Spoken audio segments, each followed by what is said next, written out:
Hello, future investors, and welcome back to another weekly episode. Today, we're going to be talking about why you should invest in different places. Now, before we get to that, I just want to say a big thank you for the support on the channel, all of the comments. I love responding to each and every one of you. So, why should you invest in other places? Well, let me say, first of all, if you're here already, it's probably because you already know about precious metals, and you are probably already a precious metals investor. So that means you would know that precious metals is pretty much the best hedge against inflation you can get. It's known as God's money. It's been around for 4,000 plus years and it will continue to do so. But there's not a massive return on your investment, otherwise known as ROI, with precious metals. Yes, it's a fantastic hedge against inflation to beat the market rates and the fiat money, but you're not going to get rich by it. There is investment to be made if you're holding for the long-term game, like 25 years or so. But really, the upmark is still not going to be massive unless something dramatic happens. So let's talk about where you can invest your money to potentially get a better return on your investment. This is just my personal preference. I'm not saying this is a right or wrong answer. I'm just trying to give you some help, tips, and ideas. And So where would I and where do I invest my other money other than precious metals? So I don't only collect precious metals, I collect all sorts of things, such as this fiat money here, as you can see. This is British money, and this is limited edition minted coins that we use. This is a £2 coin, and as you can see, they have designs on them. Now, on the back of all British coins and notes is the Queen, as you can see here, the Queen's face. Now, when she passes, unfortunately, the money will change to a king on the back, the king's head. Now, why am I telling you this? Well, because this money is already in demand. It's collectible. But when there is no more minted of the Queen, it will become more valuable. So that's one thing I'm collecting. So that's where I'm invested into my money. You can also invest into banknotes and lower denomination banknotes, and you can sell them, believe it or not, for more than their face value. I also invest into property, and I've just bought my first property, and that is a brilliant return on investment.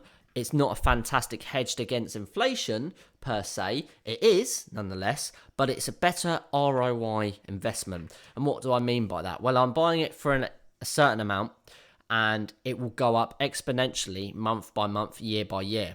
I'm not going to get those sort of returns on precious metals. So that's one reason I'm buying a property, because I will get a big return on my investment in the same amount of time that I hold these precious metals.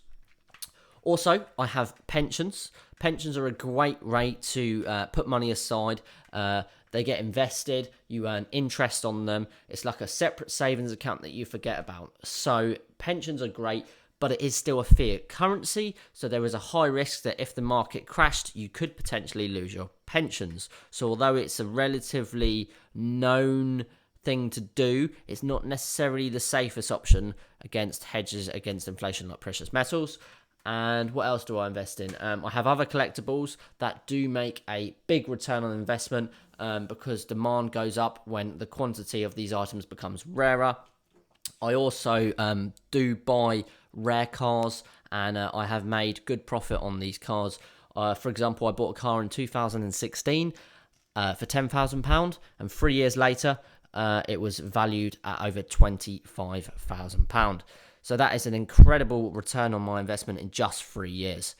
So yeah, I would say don't put all of your money in one basket. It's fantastic to diversify your portfolio. Please do not just go and dump all of your savings into one asset.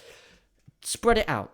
Even people like Warren Buffett, Mark Zuckerberg, Bill Gates, Jeff Bezos, they do not put all of their eggs in one basket. They diversify. They spread out their money, they spread out their assets and their investments. This gives you a good range of protection across the board, and also at the same time, you can make return on your investment on this item, on this item, on this item. Whereas if you've just got one item, you're only going to make a return on your investment on one item.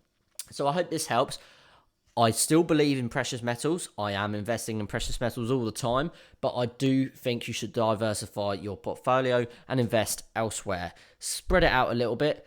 Figure out how much you can afford to spend and what your budget is, and where you would like to put X amount of money. Would you prefer to put more in precious metals or more into property, more into collectibles? You could start a small time business, and that would give you a return on your investment because you're putting in a workload to get out a return.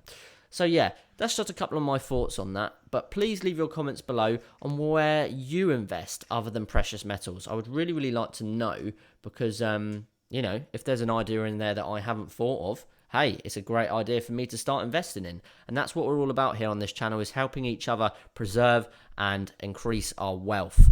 So yeah, please drop a comment below on where you invest, what ideas you think are good, and maybe what you don't think is so good to invest in. And yeah, I hope you've enjoyed this video. Please leave a comment below, drop a like if you've enjoyed it, and if you're here for the first time, consider subscribing because it's a really good community here and I'm pumping out content every single Friday for you. So thanks for watching as always, guys, and until next time, I will see you in the next episode. Bye-bye.